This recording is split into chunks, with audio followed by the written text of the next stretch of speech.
Thank you, Madam Chair. Thank you, Commissioner, and thank you, Medicaid Director. I will try to get through as many of these as I can, and then I will probably come back for a second round after everybody else has finished. Now, I skipped the first time when I was called upon because I wanted to make sure that I saw what some of the questions were going to be related to nursing homes. And I heard many of my colleagues ask very similar questions, and I will just say a couple of things. First of all, it is very clear that this administration, whether it's you, sir, or anybody else, the governor or anybody else speaking on his behalf, will apparently never acknowledge that you have done anything wrong. I will not ask you many of these questions that folks have asked you already because you will just repeat what you have said before, which is that you did the best that you could, that you made no mistakes. And it's as if though the administration continues every day to just be perfect and do nothing wrong. So since you cannot acknowledge responsibility and are perfect at bobbing and weaving on that issue, I will not visit it any further. I'm sure that my colleagues will actually do that.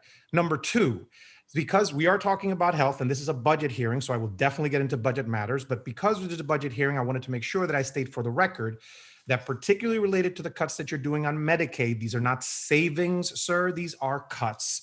If we were to tax the wealthy, perhaps by investing in our New York, we will absolutely not only be able to cut or to close the budget gap as a whole, be able to not do the Medicaid cuts that we are doing, but also be able to invest, whether it's in our health system, education system, transportation, et cetera. So we need to tax the wealthy to be able to not have these cuts happening. And as far as nursing homes, as I said before, thank you for stealing our ideas, because we have a couple of bills that we passed out of the Senate, and these are good ideas. I'm glad that you borrowed some of them, stole some of them, and we have more coming, and we would rather pass our bills and have the governor sign them than have it done in the budget, since they are watered down versions of it. Now to the budget. The first thing is, let's talk about Medicaid cuts. I will read from a presentation that you folks did to our staff yesterday evening. I will repeat, yesterday evening, in which one of the presentations says, also solving for the global cap deficits, the remaining balance of 1.2 billion in fiscal year 21 and 455 million in fiscal year 22 will be used to provide general fund relief. Please explain to me this insane idea, sir, that you will save, that the Medicaid savings, that instead of actually closing the cuts, you will actually provide general fund relief. Please explain this to me. Donna, I think Donna's going to handle it. I am. Hi, Senator. And I'm familiar with the PowerPoint that you're describing, and in fact, had the opportunity to talk to your staff and other legislative staff as part of that meeting. So let me, if I could just take a minute. I want to be mindful of your time. Well, take 30 seconds. And I understand your question. So look, we've had extraordinary enrollment in Medicaid. Thank goodness, right? It was a safety net for so many. Yes. We expect that by March 31st, by March 31st of this year, we'll have 7.1 million people. That'll start to go down a little bit, hopefully, right, as the maintenance of effort goes away, which would mean the pandemic and the emergency period was going away. So that would be good. You're great at filibustering, Donna. You've very let me tell you that. If I'd like to tell you the numbers, right? So the state will, through June 2021, the state will receive $4.5 billion in enhanced FMAP, right? We call it EFMAP. Right. That's after we share with the local governments.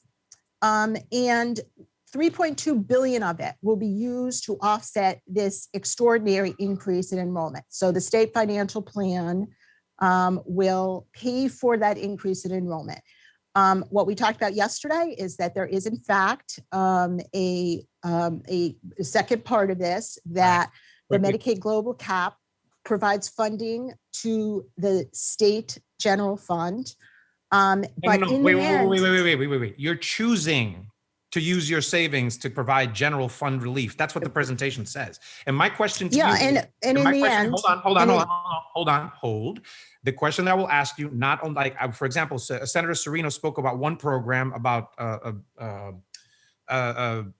ticks, I forget, Lyme disease, right? That's $69,000 for a program. She did. Rather cut that program and a whole bunch of other public health programs that deal with controlling disease, that deal with community, that deal with community issues, as opposed to, you will cut that rather than use some of this Well, to actually avert some of those cuts?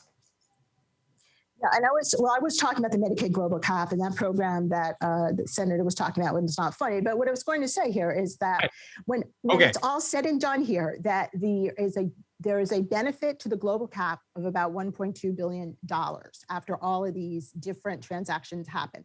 I understand your question. I would also, ask you to, or I guess I would just submit that in the context of the revenue loss that the state has had, and the calls you've heard for federal funding for the state, and we step back and look at the budget, not only the closing of the Medicaid global cap for the current fiscal year 21, but the actions in 22, that the budget doesn't, and I'm talking about the Medicaid side, the budget doesn't in any way diminish eligibility. I want to move on. I want to remind you, we will certainly have a deeper conversation about this when I'm not time limited. Fair enough. The reality is, Fair enough. as you recognize that this global cap is an invention, we can get rid of it. And if we're talking about the institutions that are ill-served by your consistent cuts and your consistent austerity to the entire administration of the governor during the entire 11 years, there's been nothing but freaking austerity. And you're saying that you have a savings that you're instead going to use to get to the general fund, as opposed to deal with some of the institutions that actually offer Medicaid services to people around the state, which is bananas and friggin' crazy. If it was another setting, maybe my words would be different. Moving on, pharmacy carve-out. We have some of my colleagues asked about this already. Now, first of all, I will again implore you to to continue with this, particularly as it refers to 340B providers, whether it be to FQHCs or Ryan White providers or safety net hospitals. They use this money for wraparound services for the most vulnerable in our state. And it is unconscionable that y'all are considering a savings, and I use that word again in quotation marks because they be cuts, to actually make sure that these institutions cannot provide those services further. And the $102 million, because I know you're going to say that, the $102 million is not a permanent anything, because the governor can remove it next year, and it does not correspond to the $200 million that these providers say are going to be cut from them. Could you give me like a minute of why this makes sense? Yeah. I think we've long worked with you and your colleagues on issues of transparency on the pharmacy benefit, and the carve out achieves transparency. And we believe that the executive's proposal funds 340B providers directly, eliminating really To the tune of administrative costs. To the tune of Well, half I think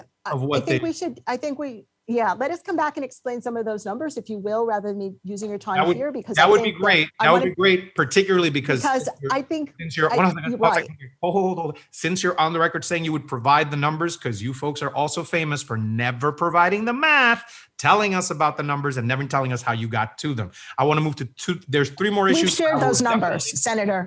Senator, those calculations have been shared many times over. I am looking forward to seeing them. There's a couple more issues. I will definitely use my second round, but for the moment, I will take advantage of this. CDPAP, we talked about this already, right?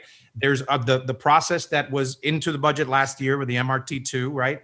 Many of us voted against it because we thought it was a bad idea. Then we thought it was a bad idea, but the idea of actually scaling down on FIs is a good one. However, there needs to be a little bit more transparency on that process, and we need to and as far as process of appeal, because although certainly we did not need 400 FIs, there are questions about the folks that were ultimately picked. I only have one more minute on the vaccine thing, and I will come back because we need to talk about the essential plan, but I will do that in my second round. For now, I'll just say quickly on the vaccine, and this is a further example of what I started with. Y'all continue to say, Mr. Commissioner, that you are doing the best. We are 42nd in the country. There's 50 states we're 42nd as far as getting it to people.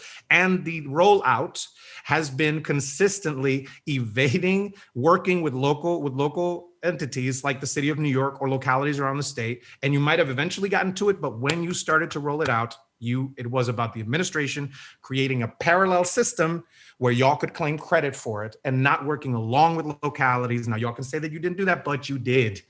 As in, you didn't work with localities across the state. And that ultimately does not solve the problem of getting more people vaccinated. So please, the last 20 seconds, just take this, just sit with this a second, just breathe and say, you don't get everything right.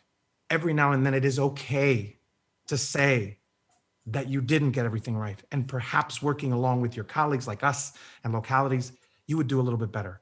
I will come back for a second round, Madam Chair. Thank you. So we Any go response at all, to, or, I'm sorry, did the doctor want to say anything in response to that last question of Gustavo's? No, 1 second. I hear his concerns. I say what I said before about the vaccines, that this is a complex process, but we are working with the communities. And I said that, you know, at the beginning of this, it was a little bit of a challenge. We were focused on certain areas. We were trying to get into the hospitals, and then we were moving to the other areas. And I will just reiterate, this is one of the most difficult challenges the country has ever faced to immunize an entire population of 250 million plus people. So